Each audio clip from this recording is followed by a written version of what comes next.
मुझे अपने लाइफ में अगर किसी सी से डर लगता है तो वो कुछ और नहीं, सिर्फ और सिर्फ सी सैट है। सी सैट से पहले से भी डर लगता था, पहले भी डर लगता था, अब भी डर लगता है। जब स्कूल में थी तब भी बहुत ही ज़्यादा मैथ्स से मैं डरती थी, जैसे तैसे मैंने पास किया था।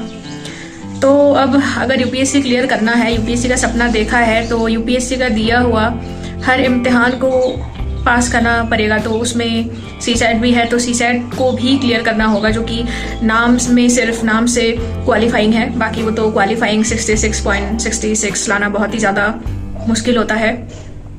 अब इसको करे तो कैसे करे, या मैं कैसे करती हूँ या कर रही हूँ।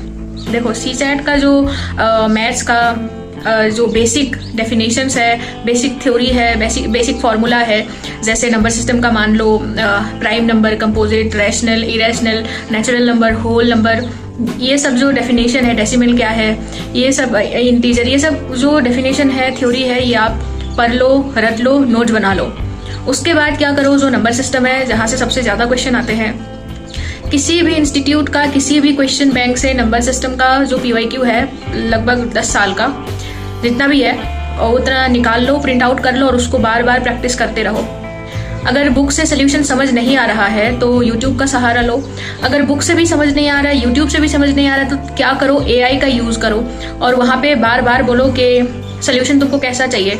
वो बार बार तुमको अलग अलग तरीके का सोल्यूशन दे देगा, मिल जाएगा AI में। उसके बाद जो सी सैट का PYQ है 2013 से लेकर 25 तक, उसको प्रिंट आउट निकाल लो और उसी को प्रैक्टिस करते रहो। अब सारा क्वेश्चन अटेम्प्ट नहीं करना होता है, क्योंकि कुछ क्वेश्चंस बहुत टफ होते हैं जो स्किप करने लायक है। तो उस क्वेश्चन को स्किप करने के बाद जो बेसिक क्वेश्चंस आते हैं उसको पकड़ो। और पहली बात ये है, मेन बात जो है कि क्वेश्चन सिलेक्शन करना आना चाहिए कि कौन सा अटेम्प्ट करोगे, कौन सा सही है। क्योंकि यूपीएससी के जो सी सैट का पेपर है उसमें टफ क्वेश्चंस भी होते हैं और इजी क्वेश्चंस भी होते हैं।